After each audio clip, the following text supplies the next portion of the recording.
बहनें देवियों को पूजती हैं, तरह तरह की देवियों को पूजती हैं, लेकिन जो असली आपकी ज्ञान की देवी हैं, तुम्हारे लिए कुर्बानी देने वाली, त्याग करने वाली जो देवी हैं, उन्हें जानती नहीं हो। ध्यान देना माताओं बहनों।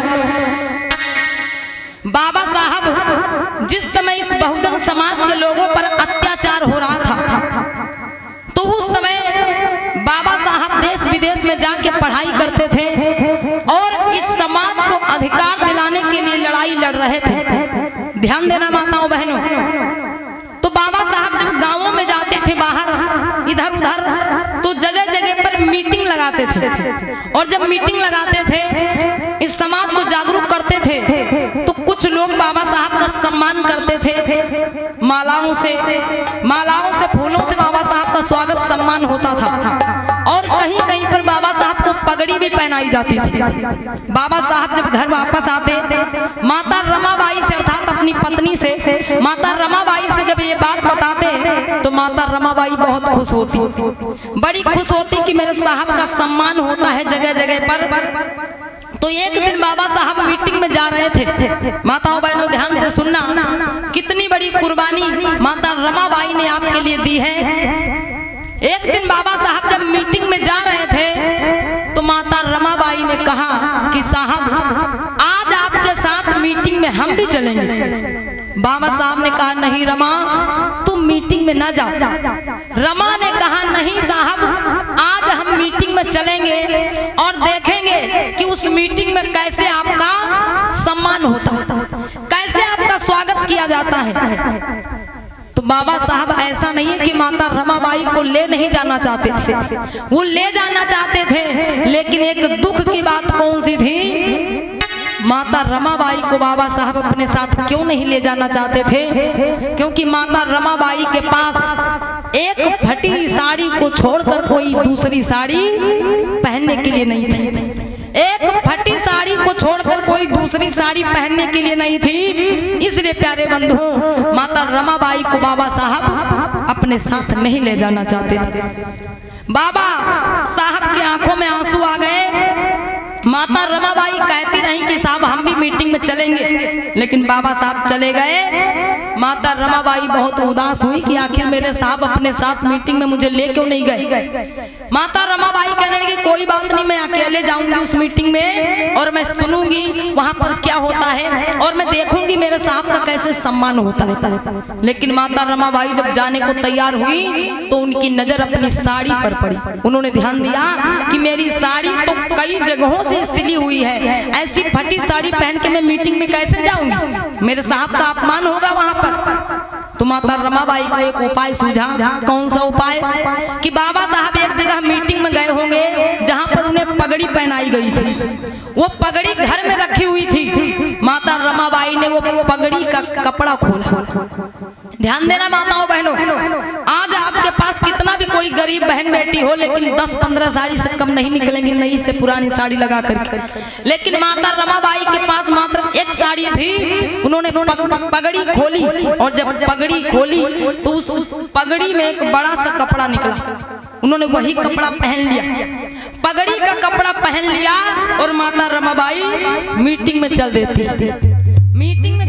गांव के कुछ दूर बाहर निकली थी कि क्या होता है, जो पगड़ी का कपड़ा था वो कपड़ा फिर अपना पगड़ी का रूप लेने लगता है।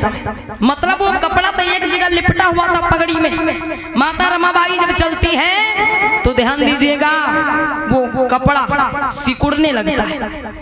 सर का कपड़ा कंधे पर आ गया और नीचे पैरों का कपड़ा घुटनों तक पहुंच गया। माता रमाबाई जितना उसे संभालती है, वो पगड़ी का कपड़ा सिकुड़ता जाता है। माता रमाबाई रोने लगती है कि अब मैं क्या करूं। कुछ दूर पर पहुंच करके, जो मीटिंग नजदीक ही थी, वहां से माता रमाबाई एक सड़क के किनारे एक झाड़ी में बैठ गई। एक झाड़ी में बैठ गई और झाड़ी में बैठ करके वहीं से मीटिंग सुनने लगी। लेकिन जब बाबा साहब भाषण देने के लिए मंच पर चढ़ते हैं, तो उनकी नजर सड़क के किनारे बैठी एक स्त्री पर पड़ती। वो कोई और नहीं बल्कि माता रमाबाई थी। बाबा साहब ने जब ये देखा वो समझ गए। मीटिंग समाप्त हुई। माता रमाबाई जैसे तैसे वो पगड़ी का कपड़ा सही करते करते जल्दी जल्दी घर पहुंचती है और फटी साड़ी फिर से पहन लेती है। वो पगड़ी का कपड़ा फिर से उसी पगड़ी में लपेट करके रख देती है, फिर वही पगड़ी बना कर रख देती है। बाबा साहब जब लौट करके आते हैं वो सब समझ जाते हैं कि कैसे क्या हुआ। बाबा साहब ने माता रमाबाई के आगे हाथ जोड़ा और कहा कि हे रमा, मुझे क्षमा कर देना, मैं तुम्हारा बहुत बड़ा गुनहगार हूँ। माता रमाबाई मुस्कुरा के बोली, साहब ऐसा क्या हो गया? बाबा साहब ने कहा, रमा, मैं दूसरों के लिए लड़ाई लड़ता हूँ, दूसरों को हक अधिकार दिलाने के लिए लड़ाई लड़ता हूँ। खुद मैं अच्छे कपड़े कोट पैंट पहनता हूँ, लेकिन तुम्हारे लिए पहनने के लिए एक साड़ी नहीं ला सकता। रमा, मुझे क्षमा कर देना, मैं तुम्हारा गुनहगार हूँ। तो पता है माताओं बहनों, रमाबाई ने क्या जवाब दिया था? माता रमाबाई ने जवाब दिया, साहब मुझे कोई दुख नहीं है, मुझे कोई दुख नहीं है, मेरे पास पहनने के लिए कपड़े नहीं है, सुंदर साड़ी नहीं है, मुझे प्रसन्नता है। आज मेरे पास पहनने के लिए कपड़े नहीं है तो क्या हुआ? जब आप हमारी माताओं बहनों को अधिकार दिला दोगे तो आज जो हमारी माताएं लहंगा उड़निया में लिपटी रहती है, इन्हें जब अधिकार मिल जाएगा तब ये कम से कम सुंदर साड़ी पहनने को पाएंगे, कम से कम इन्हें सुंदर कपड़े पहनने को मिलेंगे। बाबा साहब मेरे पास कपड़ा नहीं है, कोई बात नहीं, लेकिन इन माताओं बहनों के लिए आप संघर्ष करते रहो, इन माताओं बहनों को वो अधिकार दिला दो जो आज हमको नहीं मिल रहे। ध्यान दीजिएगा माताओं बहनों, ऐसी कौन सी देवी हो सकती है, ऐसी कौन सी माता हो सकती है जो तुम्हारे लिए अपने सुखों को त्याग दे? लेकिन माता रमाबाई ने तुम लोगों के लिए अपने सुख को त्याग दिया, अपने ऐसो आराम को त्याग दिया। ध्यान दीजिएगा, बाबा साहब के पास इतनी शिक्षा थी उस समय कि वो कहीं भी विदेश में जाके अच्छी से अच्छी नौकरी कर सकते थे। इतने योग्य बन गए थे बाबा साहब, इतनी डिग्री थी उनके पास कि देश विदेश में, दूसरे देश में जा करके और कोई न कोई नौकरी कर लेते, उनका परिवार खुशी से जीवन यापन करता। लेकिन उन्होंने ऐसा नहीं किया, अपने आप को नहीं देखा, इस बहुजन समाज के लोगों को देखा। तो आइए कहना है माताओं बहनों दो शब्दों में कि आज बाबा साहब ने जो हमको अधिकार दिया है, हम हर एक अधिकार खा रहे हैं बाबा साहब के नाम का, लेकिन गुणगान किसी और के नाम का कर रहे हैं। कहना है क्या भैया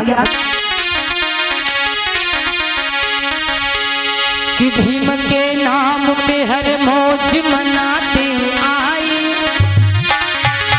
वो भीम के नाम पे हर मौज मनाते आए, भीम के नाम का एक दीप जला ना पाए, भीम के नाम की हर मौज मनाते आए, भीम के नाम का एक दीप जला ना पाए।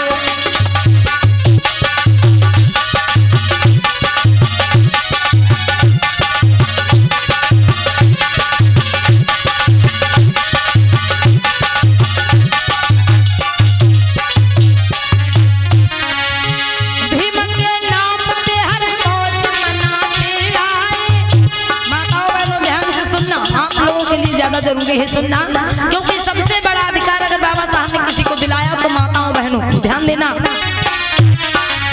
भीम के नाम पे हर मौज मनाते आए, भीम के नाम का एक दीप जला ना पाए, भीम के नाम पे हर मौज मनाते आए, भीम के नाम का एक दीप जला ना पाए।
को धोखा दे गए। कहना है